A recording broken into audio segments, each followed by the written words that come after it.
bi le verdict ñu génne daal ñu wax rek naka la mujjee ñàkkul it ñu ngi jot selon suñu information que ni kii di Abass Fall nag moo daal di gagné rek bi le élection nga xamante ne ni amaloon nañ ko ngir mairie ville de Dakar gis nañu nag ne Abass Fall rek moo daal di ko gagné raw na lu bëri nag ki nga xamante ne ni moo di Ngoné Mbengue nga xamante ne ni tamit moo nekkoon avocat nga xamante ne ni voilà il paraît que si biir pare na parce que li ñuy gis si daa mel ni ñu ngi génn voilà kon nag ñu gis ne ki nga xamante ne ni moo di Abass Fall am na 49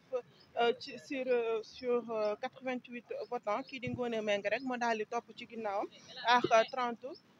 30 vote daal di am moom Ngoné Mbengue voilà gis nañu ne si biir ñu ngi génn li ñu mën rek mooy xaarandi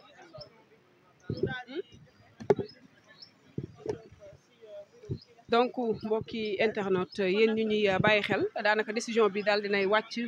fii ci cour suprême dañuy xaarandi rek avocat yi ñu gën a jege waaye tam suñu naataango yi nekkoon ci biir ñu ngi noonu ci yoon di ñëw bu ñu yegsee rek ñu mën leen jox kàddu ñu mën a xam exactement lan lañ ci mën a jàppandi foofu la ci biir donc ñu ngi xaarandi l'arrivée des avocats yaa ngi noonu di yegsi avocat yi ñu ngi noonu di yegsi bu ko defee rek ñu mën leen déglu ba xam lan la ñuy mën a téyendi ci la nga xamante ni rek moom moo jëm ci mbirum Barthélémy Toye Dias ginnaaw ba ñu dégloo les avocats ba noppi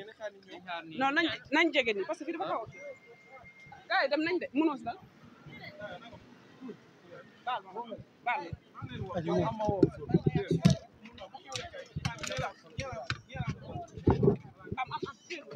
waaw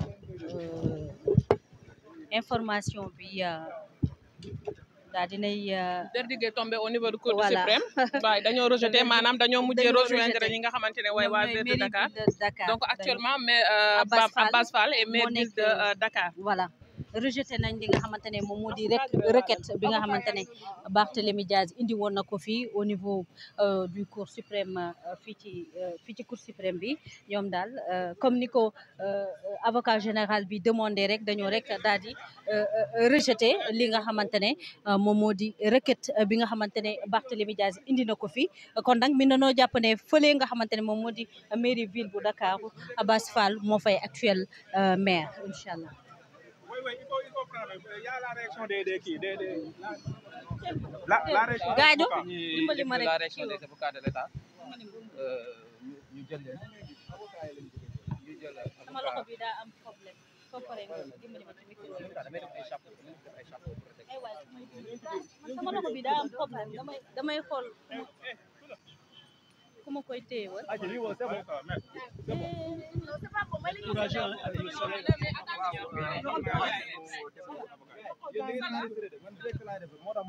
yow kaay dimbali ma sama loxo bi daa am problème dimbali ma.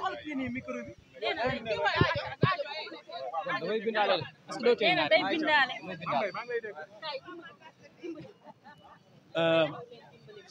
Si vous voulez bien, très rapidement, moi je vais m'exprimer en français et Maître Ngom va parler en wolof. Est-ce que ça vous convient? C'est parfait.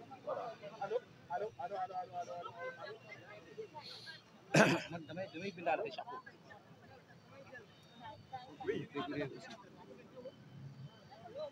Alors, vous posez une question ou on répond? Oui. Voilà. Alors, la Cour a rejeté déjà donc la requête du requérant. Alors,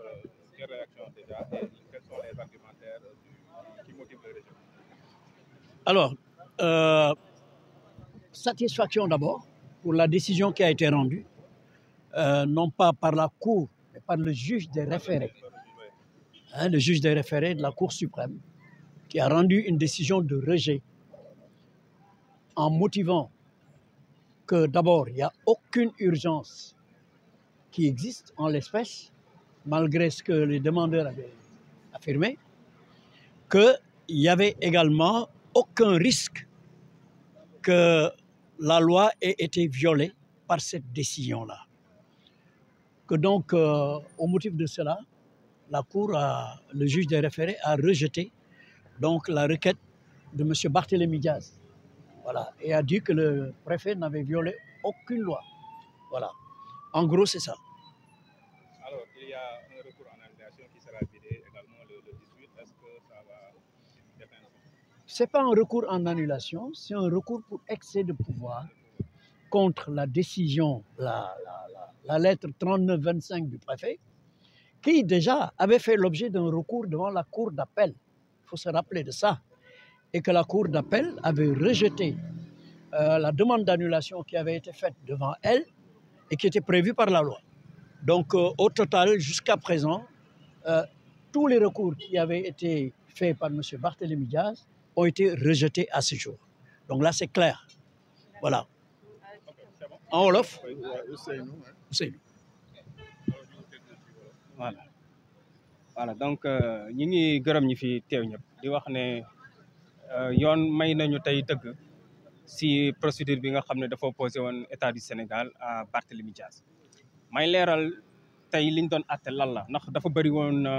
coow dafa bëri woon confusion ñoom dañu demandé woon juge des référés bu Cour suprême pour mu daggal processus su remplacement wu Barthélémy Diaz bi amoon tey mais boo xoolee ñoom li ñu dugal sursis à exécution lañ def requête au fin de sursis à exécution ñun biñ ñëwee dañ leeral cour bi ne ko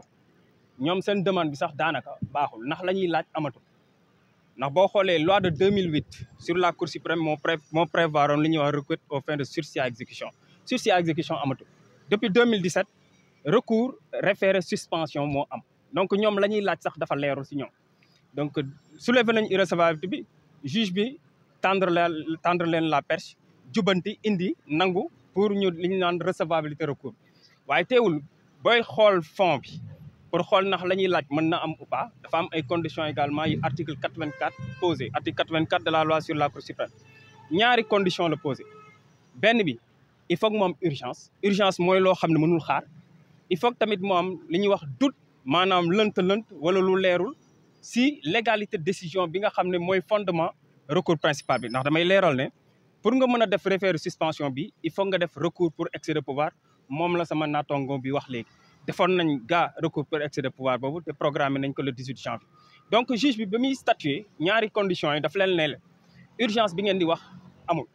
ndax urgence du urgence boo xam ne da ngay jël nii rek jël ay dictionnaire wax ko comme ñoom niñ ko defee urgence dafa am nuñ ko caractériser parce que dafa am ay li ñuy wax jurisprudence dafa am ay cas yu bëri yoo xam ne Cour suprême juge des référés daf si statuer caractériser lan mooy urgence boobu lan la en premier lieu il faut que mu am une menace immédiate quant à l'intérêt public intérêt public la ñu wax waxuñu sax pour le moment intérêt privé intérêt public maanaam li Sénégalais yëpp bokk décision bi buñ ko exécuté dafay nasaxal wala dafay yàqal loolu mooy premier élément bi juge bi ab xool ne loolu amul ñu ñëw ensuite si intérêt ki nga xam ne moo def requête bi moom ndax am na intérêt boo xam ne wala préjudice boo xam ne mën na ko am suñu continuer exécuter décision juge bi neen déedéet ndax bu leen fàtte ne la tax préfet bi woote décision wu cour d'appel bu 31 décembre 2024 la. mooy vote bi nga xamante ne ni ñu ngi koy amal mairie de Dakar bu xasee ba am Barthélémy Diaz personnel li nga xamante ne ni moo di mairie bi li ñu avocat yi xamal nag mooy que ni moom Barth tey jii am na yeneen voie de recours mën naa dem defaat beneen recours mais recours bi nga xamante ne ni jot na ko dugal maanaam lépp li nga xamante ne ni jotoon na ko dugal